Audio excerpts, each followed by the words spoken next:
Okay, so have any of you ever been to Italy? Assuming no, good, okay, because that's what I was planning for. So even though, and like none of us have ever really been to Italy, this is still a really important country for us to learn about. We learn about it in our history classes. They're most famously known for their art, culture, food, their beauty, and architecture, which is all stuff we learn about in our history class. So today I'm going to be giving you guys information about their background, their human rights, and then the education for SDG and food.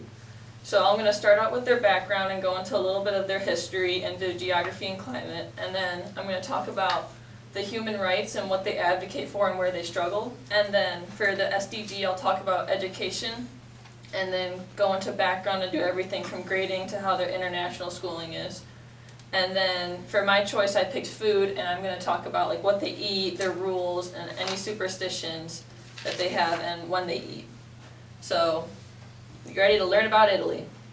So to start out, a bit of background on Italy. So according to Italy, their history, they were formed on June 2nd, 1946, and before they were just Italy, they were known as the Kingdom of Italy, and Rome is their capital, as we all know, but before Rome was their capital, or Rome became their capital in 1871, where they were known as the Kingdom of Italy, and then became their capital in 1946 when it became just the Italian Republic.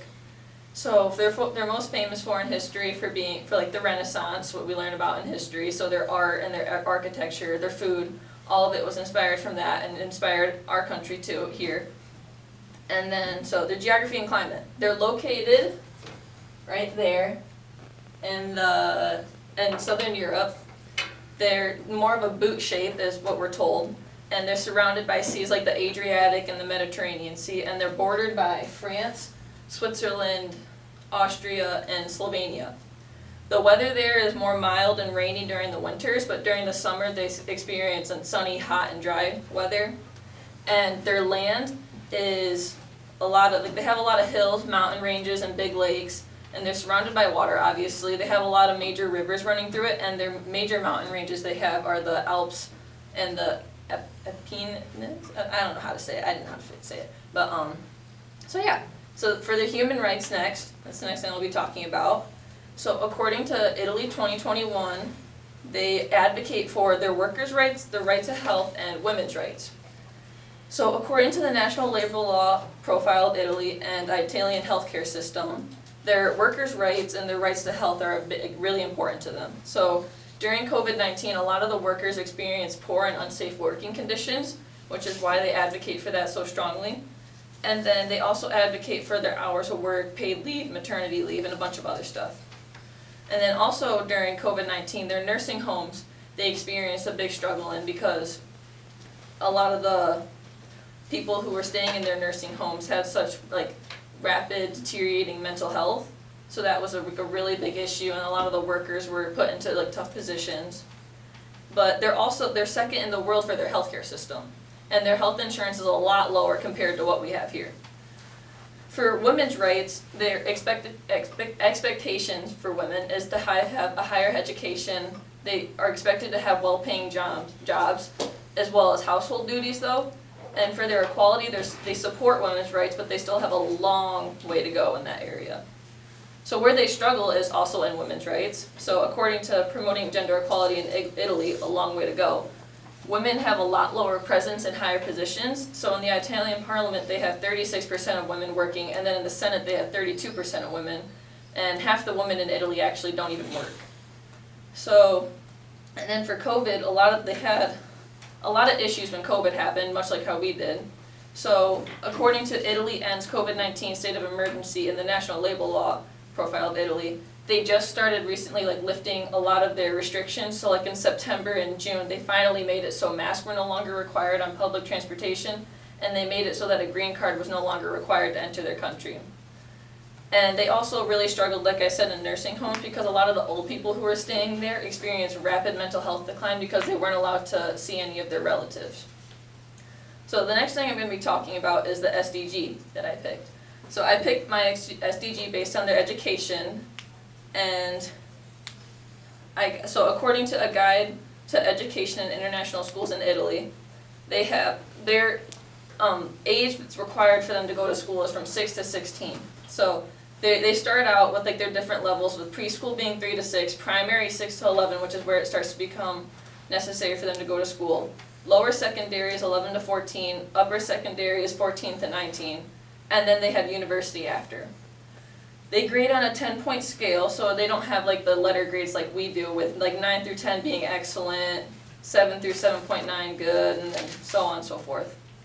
So for their hours, they operate through 8 through 1 on Mondays through Saturdays, or they could operate 8 through 4 Mondays through Fridays with a 1-hour lunch break in between. So their public and private schools, are a lot similar, like they're very similar to each other, which is why people recommend you go to a public school instead, because it's equal to that of a private school, and you don't have to pay to go, it's free. But you learn in Italian, whereas at a private school you can learn in other languages, but they're also run by more religious organizations. So a bit of overview of all the levels. They start out with preschool, and that can operate up to 40 hours a week, but you can opt for your kid to just do mornings like how we do here. And they learn more psychomotor skills, cognitive, moral, and social skills. And then they go to primary school, where they operate about 27 hours a week, but it can depend on how many kids they have in the class, because if they don't have a lot, they can operate less. If they have more, they'll operate more hours. And then they can also go on Saturday classes. And they'll learn stuff like Italian, English, geography, like the basic classes that you'd have to take. And then they get into lower secondary, it's 11 through 14 that operate up to 30 hours, with the classes being the same as primary school, with the exception of them adding the language of the European Union. And then they get into upper secondary, where it's 14 through 19, so that's where it no longer becomes required for them to go to school. And then their classes, they can choose what they specialize in. So what they choose for their class they want, so they could choose like arts or humanities. What they choose influences what they're going to study at university. Or so then the other option that they can do is they can go to an international school. And how that works is that it looks for more of a universal curriculum, and you can start at preschool. And it costs about $4,400 to $13,200 US, and with the admission fee of being $330 to $550. But they can learn languages like in English, British, American, French, German, Japanese. So the last thing I'm going to talk about is their food. So according to Famous Food and Drink of Italy and Welcome to Italy, they eat things like pizza, pasta, risotto, polenta, gelato, etc. And I was really confused on what polenta was, so here's a picture of it. It looks kind of like mashed potatoes. It looks kind of gross too, so yeah. And they eat more fresh and simple ingredients that are healthy, and they rarely ever diet. So a lot of their food, like how they eat, is based around their family-oriented culture. So they'll have in a very balanced lifestyle. Their food reflects like their pleasure, passion, and creativity. And they also have superstitions, much like how we do. So when they toast, everybody's cups need to be touching, and they all need to be making eye contact with each other. Otherwise, that's bad luck for 7 years. But if they have plastic cups, the cups can't touch, because that's also bad luck. The sitting arrangements, if there's any single men and women at corners of the table, that they're said that they're destined to be remaining single for the rest of their lives. And if they have 13 people sitting at a table, that's bad luck because of Jesus and how they had 13 people sitting at the table, so they're very against that. Their bread needs to be right side up, and if the oil spills or the bottle breaks, that's considered unlucky. And if you spill salt, that's considered unlucky. But if you sprinkle it in someone who just bought a house, like you do that so you can ward off any evil. And they also have the same rule with waiting to swim after eating, but instead of 30 minutes, they wait 3 hours. So their breakfast, they eat from 7 to 10:30, and they eat light and sugary foods. Like, so they'll have a cappuccino with cornetto at a bar, or if they're at home, they'll have coffee, milk, and cookies, or biscuits, which is what we call them. And a bit of a side note about their coffee rules. They can drink it throughout the day, but before 11, they'll have a cappuccino, and if they have it afternoon, it's something they frown upon. But after 12 is when they drink their espressos, their cafe macchiatos. And when they drink it, if they drink coffee at lunch or at dinner, they have to drink it after the meal, not throughout it. And the only exception is at breakfast, where you can drink your coffee throughout eating your food. So for lunch, they eat from 12:30 to 2:30, and if they can, they'll go home to eat, and they'll have a full cooked meal because it's their biggest and most sustaining meal of the day. And then at dinner, they'll have it from 8 to 10, and they'll have it at a home, or they'll have it at home or at a friend's house with their family or friends, and they use this time to bond with each other.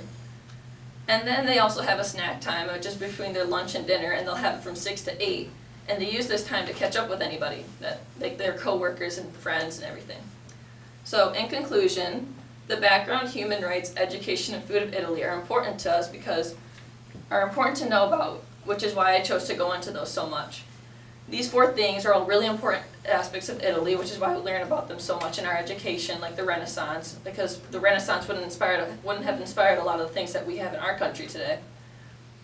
So hopefully you guys enjoyed learning about Italy. That's it.